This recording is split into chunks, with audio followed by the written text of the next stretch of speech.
Parem as máquinas, prensas, caldeiras, fornos, tornos, etc.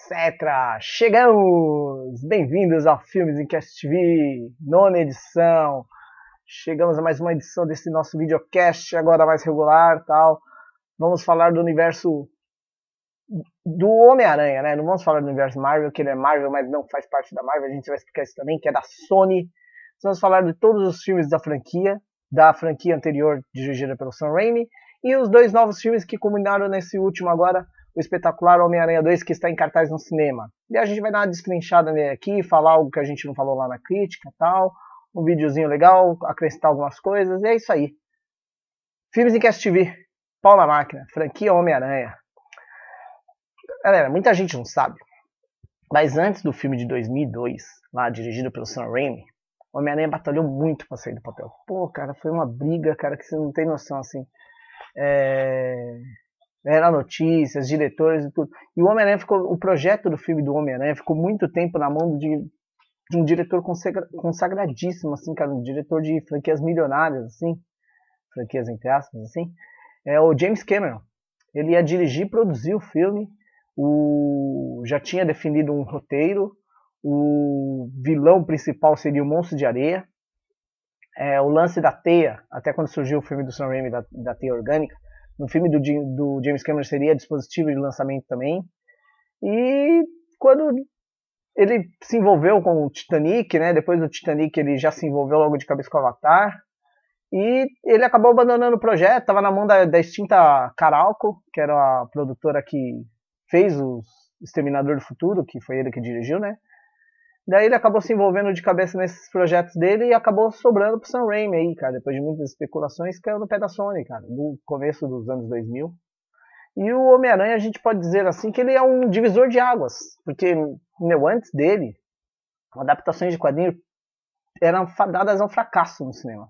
Fracasso mesmo, assim. Daí, um pouco antes dele, surgiu o Blade, né, que foi, assim, uma boa adaptação e até fiel, mas é um quadrinho que pouca gente viu, por isso muita gente desconsidera a franquia Blade, né? Que foi que abriu a porta, assim, mas de leve. E depois tivemos a franquia X-Men também, que inovou, né? Bryan Singer na direção, tudo. A gente já falou deles aqui no cast. Só que o X-Men ainda não veio com aquela força. Foi um blockbuster, fez um sucesso razoável pra bom, assim, né?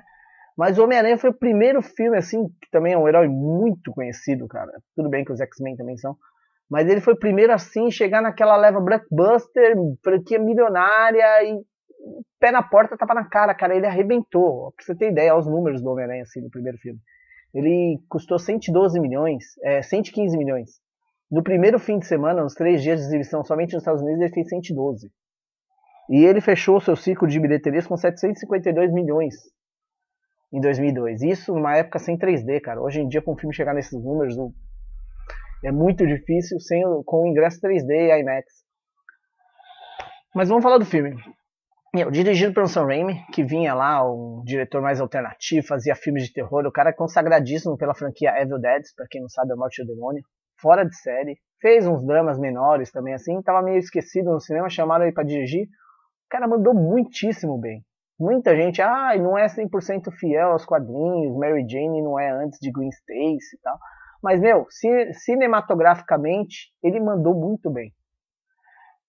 A única coisa, revendo essa franquia, os filmes anteriores aí, que peca nesse filme, a elasticidade do Homem-Aranha, tudo ainda funciona. É o visual do Duende Verde, que é meio Power Ranger, mas o vilão em si funciona.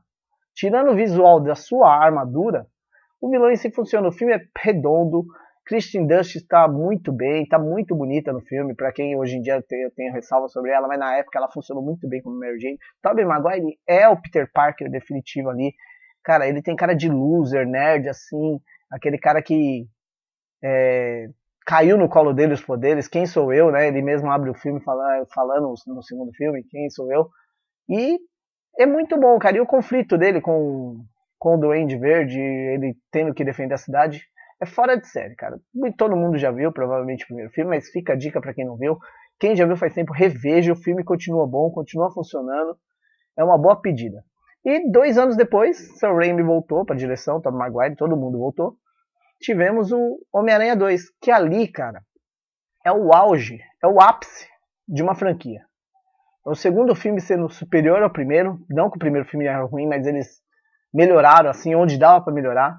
Um vilão fora de série, interpretado por Alfredo Molina, que é o Dr. Octopus. O Harry Osborn volta, que é o James Franco, o Christian Dunst, todo mundo volta.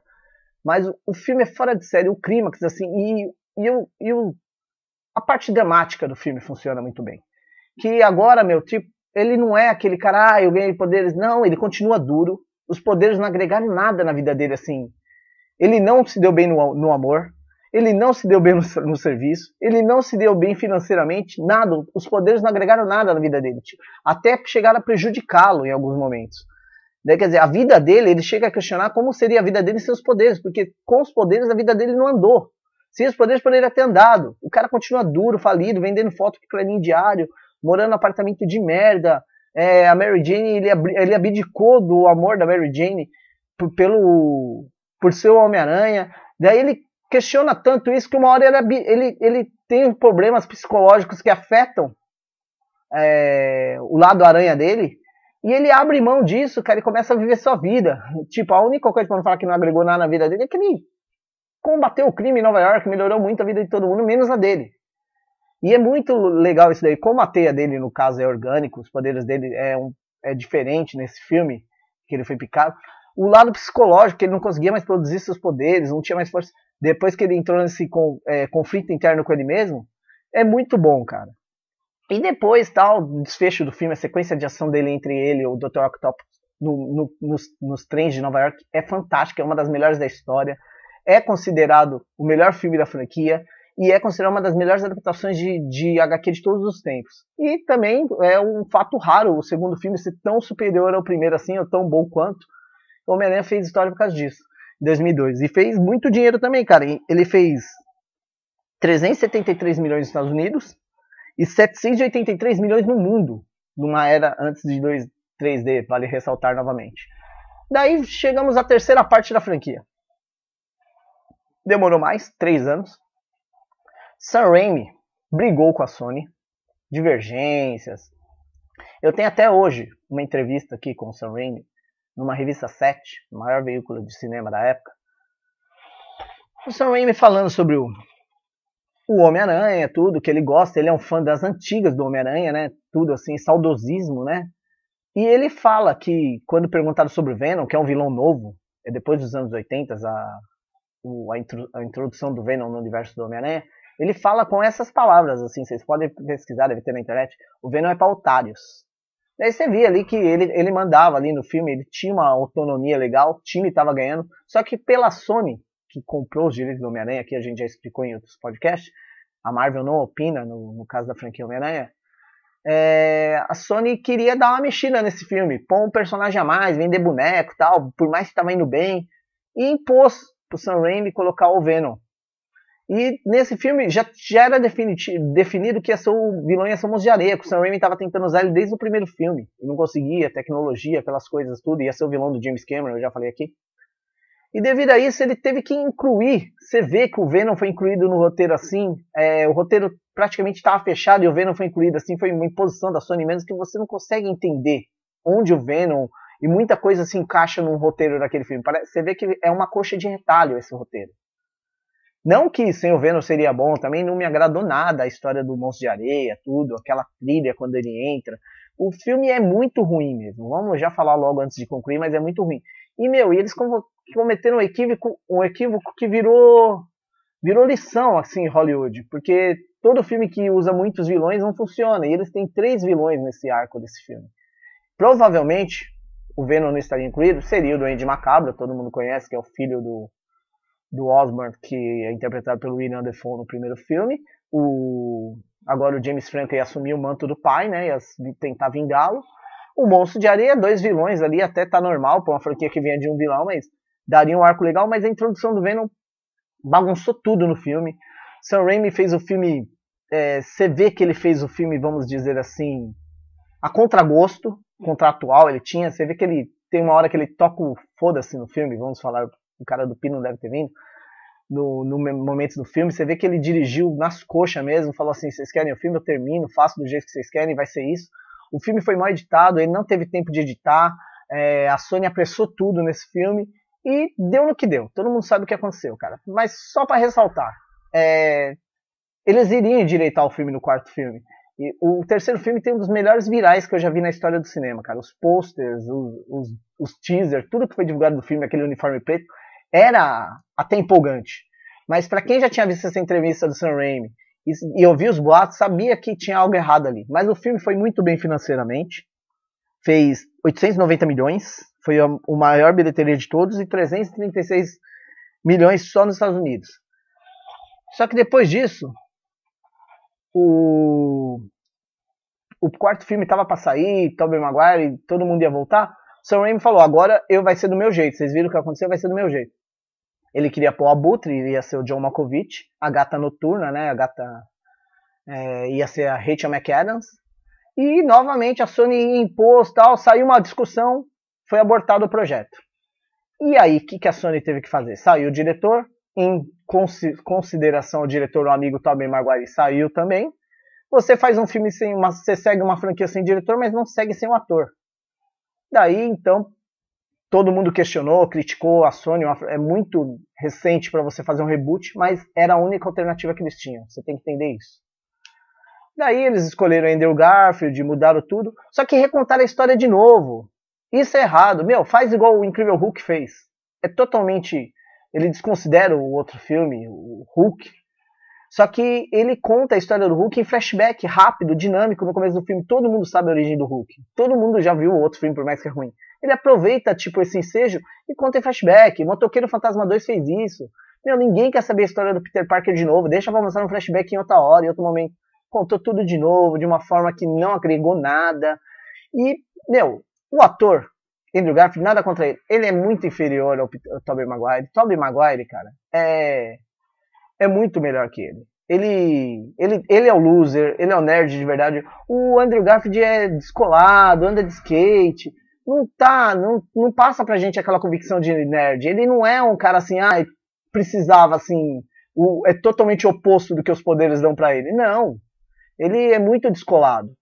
E o filme deu no que deu, Lagarto lá, muito DJI.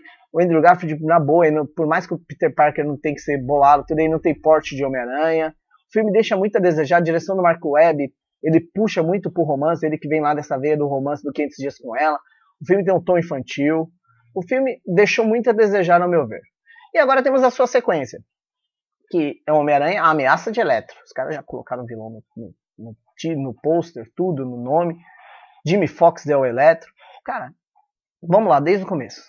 Tinha uma expectativa até boa? Até tinha, falaram que ia arrumar. Então... Não arrumaram. E outra coisa que incomoda muito nesse roteiro da Ameaça de Eletro. O universo de coincidências que é esse novo Homem-Aranha. Tudo acontece circulado de uma coincidência. Ele é picado na Oscorp, projeto de aranhas que era desenvolvido pelo pai dele com o que viria a ser seu algoz do Andy Osborn, também estava no projeto. Na Osborn trabalha a Mary Jane, a Gwen Stacy, sorry. O melhor amigo dele é filho do dono da Oscorp. Lá na Oscorp vai sair todos os vilões de lá, Sexteto Sinistro, tudo. A Aranha já era um projeto desenvolvido. Não dá. Tudo é uma sequência ali. O Electro trabalhava lá, o Rhino, a armadura dele vem de lá. É um universo de coincidência que não encaixa. Isso daí no cinema de hoje a gente vai se perguntar, mas como eu entendi no final do filme, tem uma batalha, fica vendo as batalhas pela rua de Nova York. É um filme pra crianças, pelo que eu entendi. Eles deixaram desse jeito. Daí deixa muito a desejar mesmo. Novamente o Andrew Garfield chorando é horrível. A Gwen Stacy é uma... ela pode até ser mais bonita que a Kirsten Dunst, mas ela não passa em nenhum momento uma sensualidade pra gente. E as coincidências não param. O lance do DJI é muito... sei lá, a hora ele parece um desenho animado. E eu acho que, infelizmente, esses dois filmes agora novo, o primeiro fez 752 milhões com 3D, já é uma bilheteria bem inferior aos outros, mesmo com 3D. E esse agora está caminhando para uma bilheteria razoável. A Sony vai concluir aí uma quadrilogia, vamos ver o que ela vai fazer. ela quer expandir o universo com Sexteto Sinistro, essas coisas, fazer um filme de vilões. Eu não sei como você faz um filme de vilões sem heróis no mesmo universo. Mas vamos ver o que vai acontecer. Eu vou encerrando por aqui, meu tempo tá acabando. Filmes e Cast TV 8, desculpa aí a pressa, mas também não tem muito o que acrescentar desses outros filmes. Fica pela dica da trilogia original, Sam Raimi in Trust. Filmes e Cast TV. Acessem nosso canal, dê um joinha, acessem lá o nosso site, filmesinc.com. Tem tudo, tá completinho agora o site, eu melhorei muita coisa lá. Até mais. Bons filmes.